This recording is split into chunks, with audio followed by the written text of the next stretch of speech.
Hello friends, आप सभी का आज की क्लास में स्वागत है। आज हम रेजिस्टेंस यानी प्रतिरोध के बारे में पढ़ेंगे। ठीक है, तो बिना देर किए हुए क्लास को शुरू करते हैं। सबसे पहले समझते हैं कि प्रतिरोध होता क्या है। प्रतिरोध किसी पदार्थ की वह विशेषता है।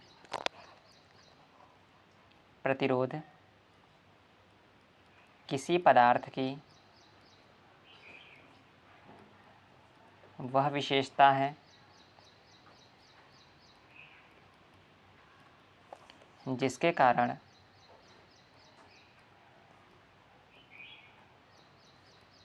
यह धारा के बहने का विरोध करता है।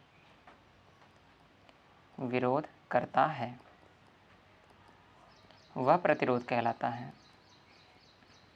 यानी कि हमें समझ में आया कि प्रतिरोध एक तरह की विशेषता है, प्रॉपर्टी किसकी, पदार्थ की, जो धारा के बहने का विरोध करती है। ठीक है, हम इसे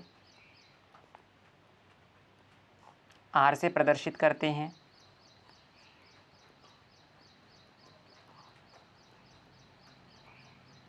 ठीक है, और इसका मात्रक क्या होता है? इसका मात्रक ओम होता है। ओम होता है। ठीक है, चलिए अच्छा, और आइए चलते हैं आगे, इसकी और भी प्रॉपर्टी के बारे में सीखते हैं। देखिए, मान लीजिए कि आपके पास क्या है, एक कंडक्टर यानी कि आप एक कह सकते हो तार। ये क्या है, मान लीजिए कंडक्टर है आपके, और ये कंडक्टर की या तार की लंबाई कितनी है, L है। ठीक है, और ये इसका क्या है, पृष्ठ क्षेत्रफल। ये है पृष्ठ क्षेत्रफल और ये है लंबाई। अगर आपको एक फॉर्मूला ध्यान में होगा तो प्रतिरोध R बराबर होता है, प्रतिरोध R बराबर रो L बटे में A।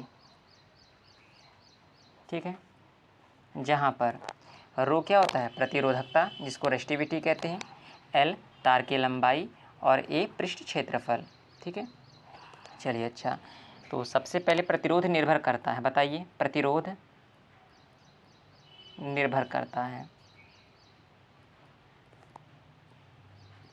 किन पर निर्भर करता है? अभी आपने फॉर्मूला देखा है, R रो L बाई ए। रो यानी कि प्रतिरोधकता पर, L यानी कि लंबाई पर, और A यानी कि पृष्ठ क्षेत्रफल पर। ठीक है, पहला पॉइंट किस पे डिपेंड करता है, प्रतिरोधकता पर, प्रतिरोधकता, जिसको हम रो से प्रदर्शित करते हैं, और इसका मात्रक क्या होता है, ओम मीटर होता है। चलिए अभी इसको समझेंगे आगे भी कि प्रतिरोधकता वैसे तो है हमारे लिए बहुत इंपॉर्टेंट है। अभी डिटेल में इसको देखते हैं। दूसरा पॉइंट है लंबाई L, और तीसरा पॉइंट है हमारा क्षेत्रफल या पृष्ठ क्षेत्रफल, आप कह सकते हो, पृष्ठ क्षेत्रफल या क्षेत्रफल A पर। ठीक है, और एक चीज़ और पे भी डिपेंड करता है, वो है टेम्परेचर यानी कि तापमान। यानी कि प्रतिरोध, अगर हमें क्वेश्चन मिले कि प्रतिरोध किस पर निर्भर करता है, तो पहला प्रतिरोधकता पर, दूसरा लंबाई पर, तीसरा क्षेत्रफल पर, फिर और टेम्परेचर पर। यानी कि इतनी सारी चीज़ों पे हमारा प्रतिरोध डिपेंड करता है। चलिए अच्छा, आगे चलते हैं, प्रतिरोधकता के बारे में सीखते हैं। प्रतिरोधकता, जिसको हम रो से प्रदर्शित करते हैं, और इसका मात्रक क्या होता है, ओम मीटर होता है। ठीक है, ये ओम मीटर हुआ कैसे, एक्चुअली में देखिए, आपको अगर मैं फॉर्मूला लिखूं, R बराबर में रो L बटे में A, स्मॉल ए लिखिए कैपिटल ए लिखिए, बात एक ही है। ठीक है, यहाँ से देखिए रो इक्वल टू क्या हो जाएगा, अगर रो को हम अपनी जगह पे रहें तो रो इक्वल टू हो जाएगा R A बटे में L। ये क्या बनेगा, आपका एक फॉर्मूला बनेगा। तो आपको पता है क्षेत्रफल का मात्रक क्या होता है हमारा, मीटर स्क्वायर, और R का मात्रक क्या होता है, ओम। तो यहाँ पे क्या लिख सकते हैं, ओम, और ये मीटर स्क्वायर, और बटे में L क्या होता है, मीटर होता है। तो यहाँ से एक मीटर से कट गया, तो बचा क्या हमारे पास, ओम मीटर। ठीक है, तो इसलिए हम प्रतिरोधकता का मात्रक क्या लिखते हैं, ओम मीटर को लिखते हैं। चलिए अच्छा, आगे देखते हैं। इसके लिए एक दो पॉइंट है हमारे पास। प्रतिरोधकता पदार्थ के प्रकार पर निर्भर करता है, पदार्थ के प्रकार पर निर्भर करता है, यानी किस तरह का पदार्थ है उस पर निर्भर करेगा, ये निर्भर करता है। ठीक है, यह तापमान पर भी निर्भर करता है, पर भी निर्भर करता है। अगर आप इस फॉर्मूले को देख को ये समझ रहे हो कि रो इक्वल्स टू आर ए बटे में यल, कि ये रो यानी कि प्रतिरोधकता रजिस्टेंस पे, क्षेत्रफल पे और लंबाई पे निर्भर करता है, तो आप बिल्कुल गलत सोच रहे हो। ठीक है, यह सूत्र सिर्फ, यह फॉर्मूला सिर्फ न्यूमेरिकल को हल करने के लिए है, न्यूमेरिकल को हल करने के लिए है, के लिए है। ठीक है, सिर्फ इस फॉर्मूले का बस यही मोटिव है कि इसको मैं सॉल्व करने के लिए। ये नहीं कह सकते कि नहीं हमारी जो प्रतिरोधकता है क्षेत्रफल पे डिपेंड करेगी या लेंथ पे डिपेंड करेगी और किसी पे डिपेंड करेगी। ये सिर्फ पदार्थ के प्रकार पर निर्भर करती है, किस तरह का पदार्थ है हमारे पास। ठीक है, चलिए अच्छा आगे चलते हैं। कभी कभी आप लोगों को, जैसे कि अगर जो हमारा पृष्ठ क्षेत्रफल है, ठीक है, जैसे कि ये हमारा क्या है, पृष्ठ क्षेत्रफल है। आपको कभी कभी दिया हुआ क्वेश्चन में कि अगर पृष्ठ क्षेत्रफल में त्रिज्या दे रखी रहती है, व्यास दे रखा रहता है, उसका मतलब क्या होता है। जैसे कि मान लीजिए, क्योंकि अगर जो कंडक्टर का जो सामने वाला फेस होता है एक तरह से वृत्त ही होता है। ठीक है, तो यहाँ पे मान लेते हैं कि एक वृत्त है और इसकी त्रिज्या हमारी आर है और ये पूरा कंप्लीट क्या होता है, हमारा व्यास होता है, डी से जिसको प्रदर्शित करते हैं। तो त्रिज्या आर बराबर क्या होता है, त्रिज्या आर बराबर में होता है डी बाई में 2, यानी कि व्यास बटे में 2। ठीक है, चलिए अच्छा, जैसे कि मैं फॉर्मूला लिखता हूँ आर बराबर में रो यल बटे में ए। ठीक है, ए क्या होता है, ए होता है वृत्त का क्षेत्रफल होता है। आर बराबर में रो यल बटे में pi r square, pi r square है। ठीक है, एक तो फॉर्मूला ये हो गया हमारा।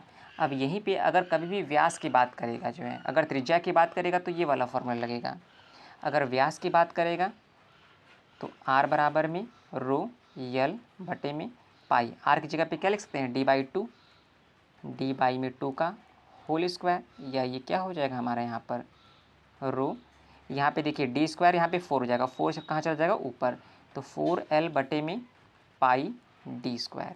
यानी कि देखिए जब कभी भी आपको न्यूमेरिकल में सिर्फ एरिया यानी कि सिर्फ क्षेत्रफल दे रखा रहेगा तो आप सिर्फ इस वाले फॉर्मूले का इस्तेमाल करेंगे। ठीक है, और जब कभी भी आपको त्रिज्या दे रखी रहेगी तो आप इस वाले फॉर्मूले का इस्तेमाल करेंगे। जब व्यास दे रखा रहेगा तब आप इस वाले फॉर्मूले का R equals to rho 4l upon में पाई डी स्क्वायर का इस्तेमाल करेंगे, इस वाले फॉर्मूले का इस्तेमाल करेंगे।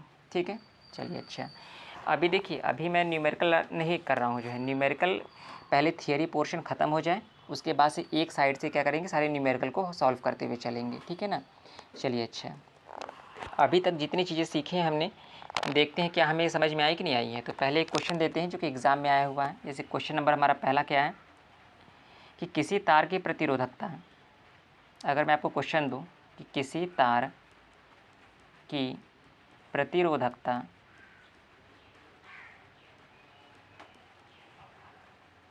निर्भर करती है, निर्भर करती है, अगर मैं ऑप्शन भी देता हूँ ए तार की लंबाई, ऑप्शन नंबर बी तार का पृष्ठ क्षेत्रफल,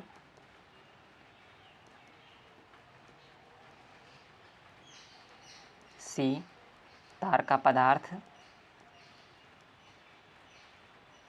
और डी इनमें से कोई, नन ऑफ दीज। ठीक, तो आप किस पे टिक करेंगे, ध्यान रखिए किसी तार की प्रतिरोधकता, प्रतिरोधकता पूछी तो प्रतिरोधकता किस पर निर्भर करती है, तार के पदार्थ पर निर्भर करती है, यानी कि हमारा कौन सा हो जाएगा आंसर, आप आंसर नंबर सी तार का पदार्थ किस का बना हुआ है उस पर डिपेंड करेगी। ठीक है, चलिए अच्छा एक अगला क्वेश्चन भी बताइए जो है, जो कि एग्ज़ाम में ही आया हुआ है। इसी तार का प्रतिरोध निर्भर करता है, सेम यही क्वेश्चन है जो है, ठीक है ना। मान लेते हैं कि सेम यही क्वेश्चन है, मैं ऑप्शन को बस चेंज कर देता हूँ यहाँ पर जो है, क्योंकि एक क्वेश्चन को वो अलग अलग तरीके से भी पूछ सकता है। चलिए मैं एक सेकंड में सब सारी चीज़ों को मिटा देता हूँ, फिर ऑप्शंस लिखते हैं, नए ऑप्शंस। चलिए क्वेश्चन हमारा सेम रहेगा। ऑप्शन पहला क्या है, लंबाई पर, दूसरा मोटाई पर, तीसरा पृष्ठ क्षेत्रफल पर,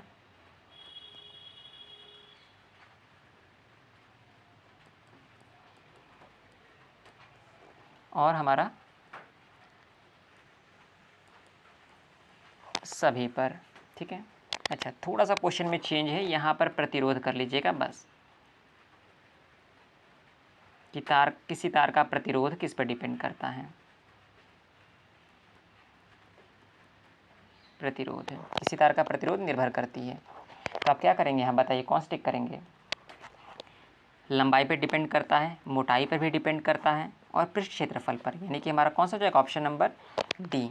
ठीक है, तो यानी कि किसी तार का जो प्रतिरोध होता है निर्भर करता है किस पर, इन तीनों पे करता है। ठीक है, चलिए अच्छा एक अगला क्वेश्चन और भी बता दीजिए आप लोग इसी तरह आंसर हमें। क्वेश्चन क्या है, किसी पदार्थ की, इस पर सभी का आंसर आना चाहिए सही, किसी पदार्थ की प्रतिरोधकता निर्भर करती है, निर्भर करती है। ठीक है, ऑप्शन है ये आप सभी के सामने। पहला पदार्थ के प्रकार पर, पदार्थ के प्रकार पर, ऑप्शन नंबर बी तापमान पर, ऑप्शन नंबर सी लंबाई पर, और डी ए और बी दोनों। ठीक है, तो ये है आपका आज के लिए होमवर्क, और आप लोग सभी लोग कमेंट में इसके सही आंसर दीजिएगा। ठीक है ना, अगर आपने पूरी क्लास को बहुत ध्यान से देखा होगा तो मैं उम्मीद करता हूँ कि आपके आंसर सभी के सही आएंगे। ठीक है, चलिए अच्छा इसके आगे की चीज़ें जो टेम्परेचर कोफिशिएंट है हम आगे क्लास में करेंगे। ठीक है, धन्यवाद।